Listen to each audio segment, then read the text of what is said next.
আশ্বাস ছিল বিপিএল এর সেরা আসর আয়োজনের, কিন্তু টুর্নামেন্ট মাঠে গড়াতেই অনিয়মের পসরা। ফ্র্যাঞ্চাইজিদের অপেশাদার আচরণ, চেক বাউন্স করছে ক্রিকেটারদের, দায় কি নেবে বিসিবি? রহমান পেয়ারের রিপোর্ট। বিপিএল মাঠে থাকবে আর নাটক হবে না, এ যেন হতেই পারে না।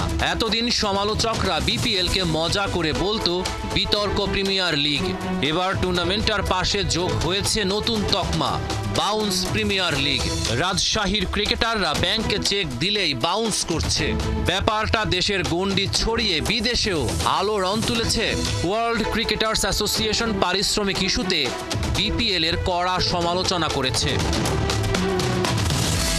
চলতি আসরে বিপিএল এর একাধিক দল পারিশ্রমিক নিয়ে প্রতিশ্রুতি ভঙ্গ করেছে।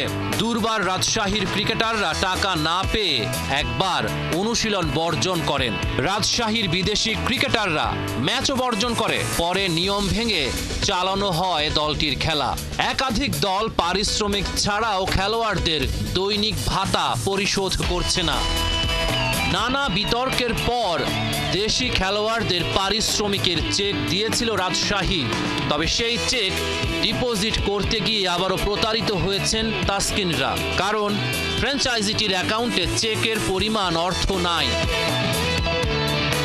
দুর্বার রাজশাহীর মালিকদের বিতর্কিত কাণ্ডে বিব্রত বিসিবি, কিন্তু এখনো নাকি তাদের বিরুদ্ধে অ্যাকশনে যাওয়ার সময় হয়নি। রাজশাহীর ওনারের সাথে আমরা আলোচনা করেছি এবং তাকে আমরা আমাদের মতো করে বলেছি যে কিভাবে কি করা উচিত হবে, কি করা সম্ভব এবং তার দিক থেকে আমরা কি এক্সপেক্ট করছি। তো এটা আমরা এখন মনিটর করতে থাকবো, মানে টাইম টু টাইম মনিটর করতে থাকবো এবং আশা করবো যে সে একটা পথ খুঁজে বের করবে কিভাবে সেই পেমেন্টগুলো করবে। পরিচ্ছন্ন বিপিএল আয়োজনে ব্যর্থ বিসিবি, নাজমুল ফাহিমের কণ্ঠে ভবিষ্যতে কঠোর ব্যবস্থা নেয়ার হুঁশিয়ারি।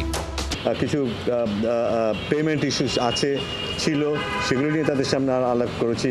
সেটা সম্পর্কে তারা কিভাবে প্ল্যান করছে, কিভাবে তারা এগুলো মিট আপ করবে, সেগুলো নিয়ে আলাপ হয়েছে। সো আমরা একটা জায়গায় আসতে পেরেছি। আমি নিশ্চিত নই আরও 7 দিনে সেটার সমাধান কতটুকু হবে। কিছুটা তো অবশ্যই হবে, বাট সময় বলবে যে আমরা অ্যাকচুয়ালি কতটুকু সমাধানের পথ তৈরি করতে পেরেছি। সো সেটা একটু অপেক্ষা করতে আমাদের দেখার জন্য। বিপিএল এর শুরুর আসরগুলোতেও এই সমস্যা ছিল, কিন্তু বিপিএল এ বারবার এমন নেতিবাচক খবর কেন? এই প্রশ্ন তুলেছেন ওয়ার্ল্ড ক্রিকেটার্স অ্যাসোসিয়েশনের প্রধান নির্বাহী টম মোফাট।